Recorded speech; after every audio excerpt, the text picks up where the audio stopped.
to be perfectly honest, this isn't even close to being the worst tween movie that I've ever reviewed. So I'm actually relieved to know that I've already reviewed the worst tween movies out there, and there is nothing worse to haunt me anymore.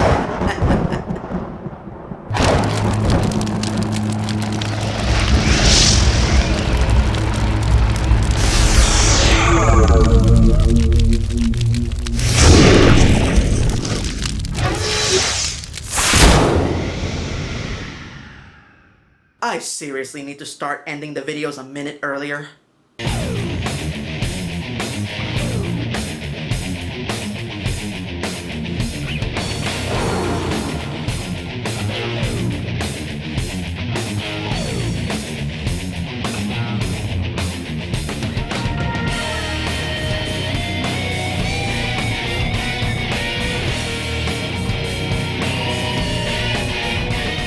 Greetings fanboys and fangirls, I'm Erod and I'm the Blockbuster Buster.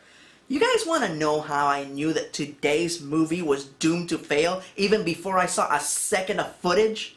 Because of this! While Beauty and the Beast may be a classic fairy tale that has been adapted and retold hundreds of times, as far as most people are concerned, the 1991 Disney adaptation is the definitive version. It was Walt Disney himself who wished to adapt the story, but it took the production team decades to perfect the story and get it ready for picture. In fact, it took them so long that Walt didn't live to see it happen.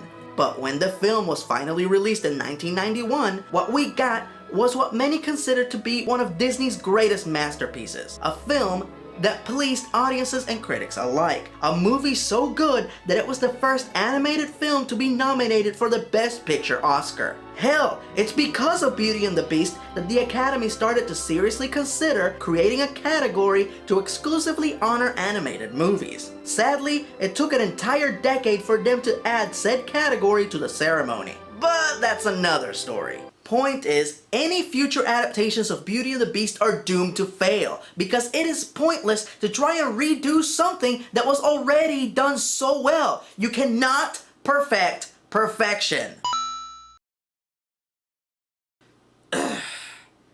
So, let's look at the tween version. So our movie begins with a montage of a dude working out. A lot. Like if I'm gonna be working out, I wanna look at something like myself. I wanna look at myself while I work on myself. Yo soy muy importante. This is our main character, and wait a minute, it's Alex Pettyfer! It's John Smith, it's number 4, the same actor from the tween movie that I reviewed last week. This colossal cosmic coincidence of the same actor being in 2 shitty movies back to back can only mean one thing. Alex Pettyfer seriously needs to fire his agent. In this movie, Alex is a spoiled rich kid who is running for class president, and wait, is this supposed to be their high school? It looks like the lobby of an airport. And so, Alex delivers his campaign speech, and Hat your face, face safe. Face like burnt Lego. Beautiful people get it better. You'll never elect me because of my commitment to the environment.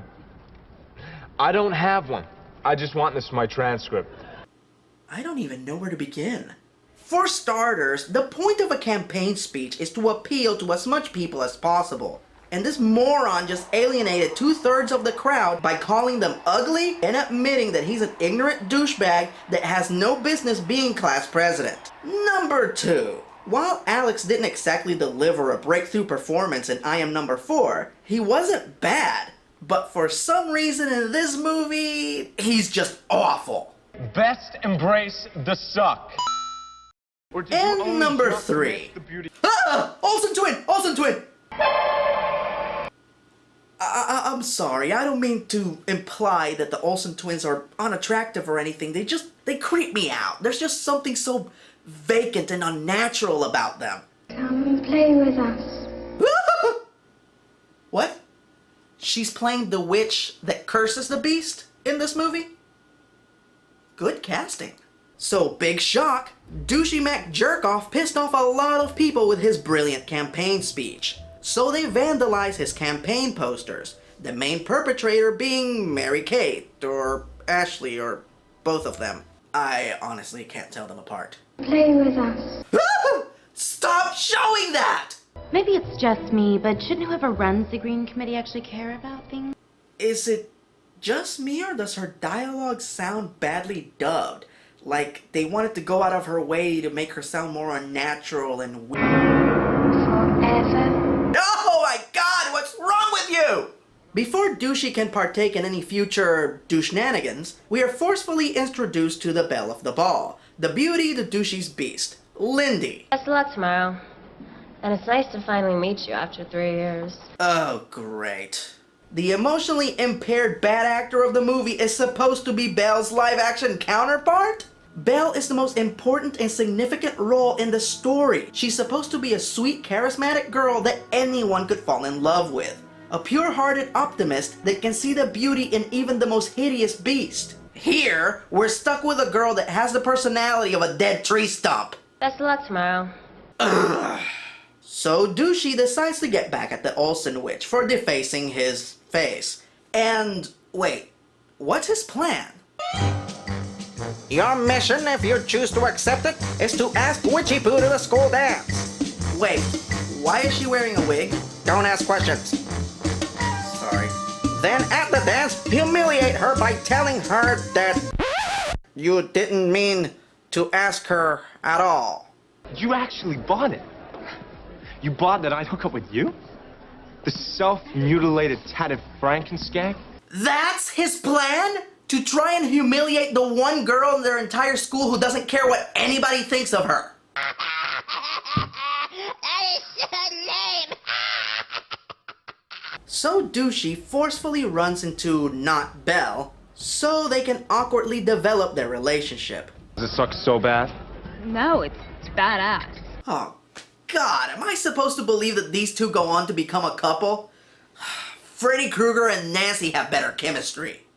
I'm your boyfriend now, Nancy.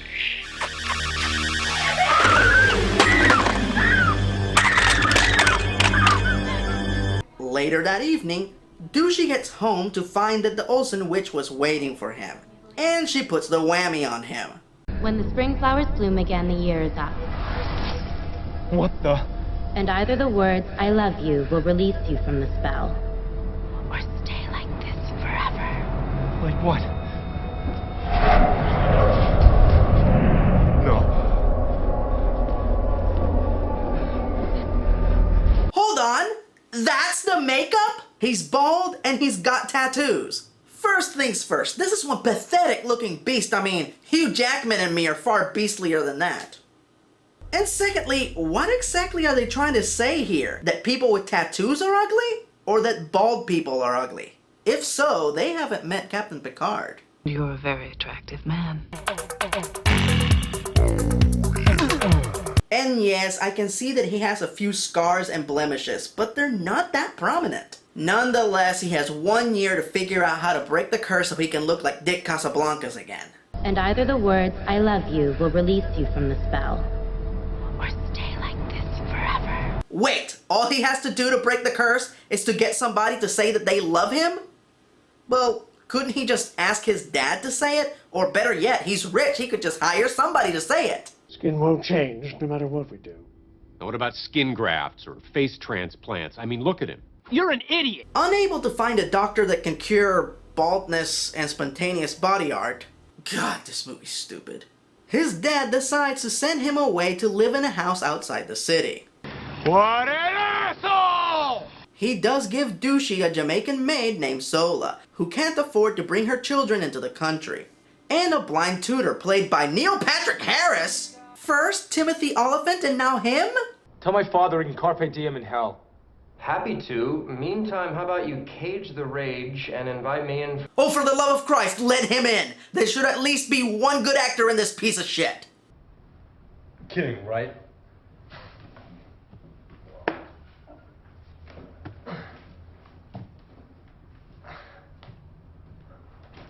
How do you do that? I went to this dance and some emo chick gave me a dart hex. Okay, now that's funny. So when Beastly Douche is not busy avoiding being tutored by NPH, or being obviously offensive to his maid, he spends his time stalking Not Belle. 'Cause you know, they really bonded during those 3 seconds they spent together. He follows her to the building where she lives, which is apparently not creepy in the world of tween movies, and then suddenly she steps out looking for her dad and walks into a dark alley. Just another week. I just need a little more time. No. Wait, hold on. What's happening? No, I'm not screwing around, you sorry-ass addict. Who's that guy? Give me and my brother our money. Who's this guy?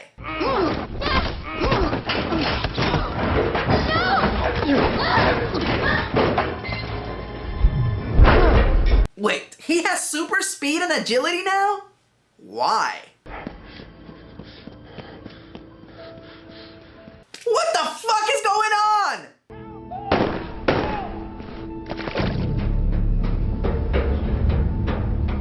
I'm gonna try and piece this together as best as I can. Please be patient.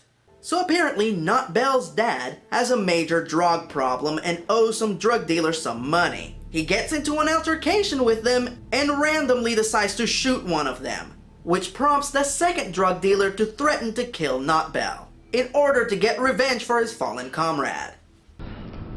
Your daughter, for my brother. Someday, I'll find her.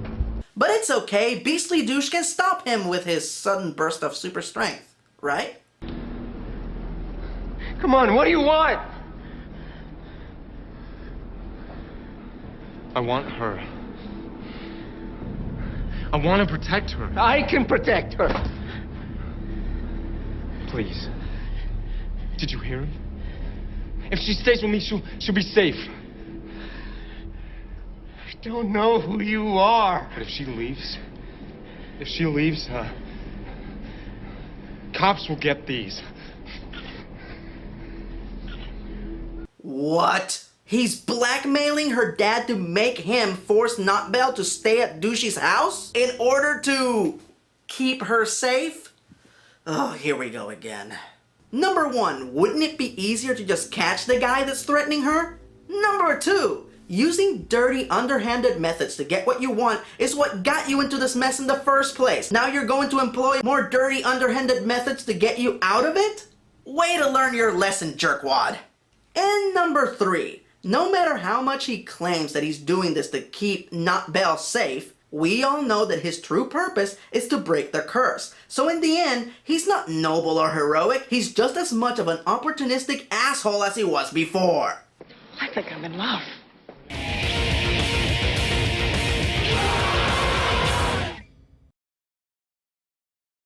Hold on, here comes the famous scene where she sees his face for the first time.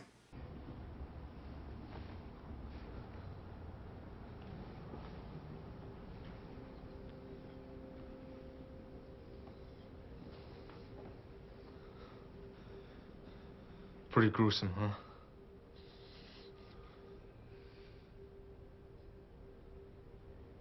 I've seen worse. Yep, just as underwhelming and lame as the rest of the movie. The whole second act is the same monotonous bullshit over and over again. Not Belle hates being held against her will, for some strange reason. So what does Douchey do to make her happy and get her on his side? He buys her things! Yep, pretty much the same method he would use to solve his problems before the curse. And when that doesn't work, he buys her more things until he wins her over. And when this happens, he further proves himself to her by helping her dad get off of drugs and putting the man that's threatening her life behind bars. Wait, no, that doesn't happen at all. He just continues showing off his massive wealth and resources. Seriously? Seriously. But that's not the best part. Are you ready for this? She actually falls for it. Well, that sure made us LOL. Laugh out loud? No, lose our lunch. My sentiment exactly. He does nothing, I repeat nothing, that shows that he is a better person. And outside of a possible case of Stockholm Syndrome, there is literally no reason for her to have any feelings for the weirdo who is keeping her locked up against her will, to allegedly keep her safe from some guy who wants to kill her who we never see again. Oh, but there is a better part. To keep her safe from this hastily established killer, she has to stay in his house and not go to school or anywhere else. But he still takes her out on dates. That's the dumbest thing I've ever heard in my life. Eventually, Not Belle gets a phone call informing her that her dad OD'd on drugs. So she has to rush to the hospital to see him. You have to go to him. But what about the big scary killer that's gonna murder her the second she's out of your sight? This is better, I'll come back. Yeah. And everything will be alright. Okay, I guess that's not important anymore. And Hunter? Yeah? You're a good friend. So after several weeks of Not Belle not getting killed by the evil killer who's out to get her, and Douchey sulking over getting friend-zoned and avoiding her calls. My god, that sounds really dumb when you say it out loud. Douchey decides to spontaneously go and see her. He finds her at school about to go on a trip to Machu Picchu. I knew that school looked like an airport. Anyway, you know how the Disney movie has this amazing climactic ending? Yeah, that doesn't happen here.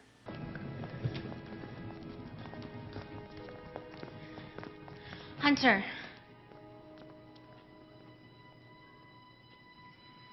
I love you.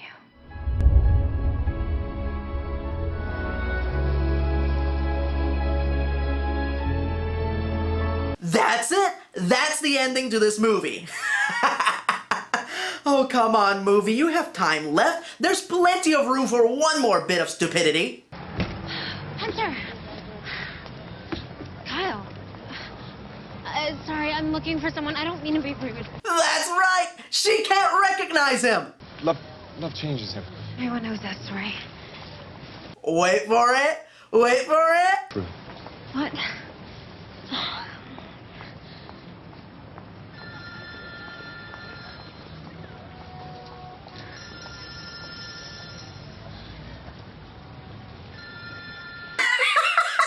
Yes! The cell phone clued her in! Oh god, okay, there has got to be one more dumb thing before we close this out. Now that the curse is broken, Neil Patrick Harris gets his vision back, and Sola gets to bring her kids to the US. All of this happens for no good fucking reason. Wait, what happened to the killer that was after Not Belle the entire movie? Who knows? They live happily ever after. It is never addressed in the entire movie ever again. What? It was concluded? Through a text message? When? Oh, so apparently the evil drug dealer is gonna kill you, and you have to move in with me in order for me to protect you subplot was concluded in 3/8 of a second with a text message that said that the guy got caught and went to jail. And of course, that happened off screen, which apparently completely concludes this very important plot line. This development leads me to one conclusion. This movie's a big fat fucking piece of shit! The only good thing about it is Neil Patrick Harris, and even he couldn't make some of the dialogue work. Structure for what? You ever see the 1954 Devil Girl from Mars flick where they abduct virginal teenage girls for breeding stock? It's joke. Sorry, I haven't gotten out much. I'm losing my social graces. Rewind. Hi, Will. Pleasure. God damn, that is some bad writing.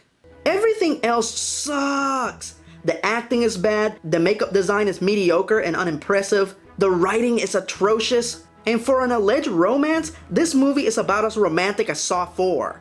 I've seen episodes of cartoons that were far more romantic than this. And of course, let's not forget about the jewel at the center of every tween movie. One-dimensional, unappealing characters with no chemistry. At all. Chemistry, which is the most essential element to any romantic story. Now brace yourself, as I am about to make a very bold claim. This movie, Beastly, has officially taken the place of Cat in the Hat as the absolute worst movie that I have ever reviewed.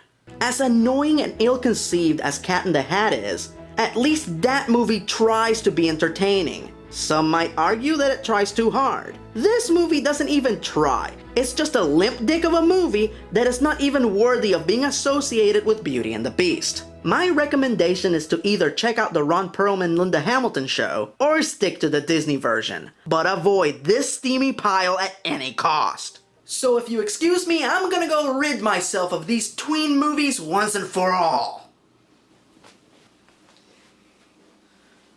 A ring got me into this, a ring's gonna get me out. Green Lanterns live!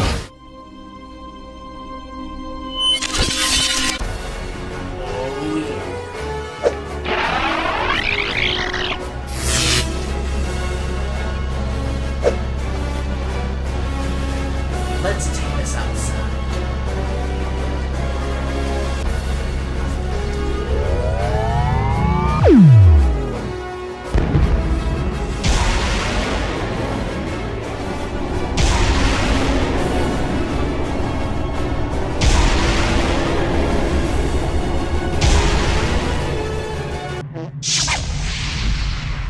Busted.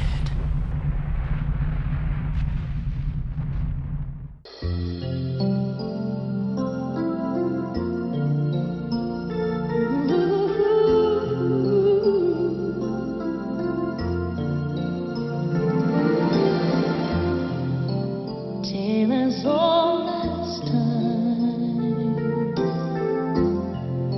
true as it can be. Barely even friends, then somebody bends unexpectedly. Just a little change, small to say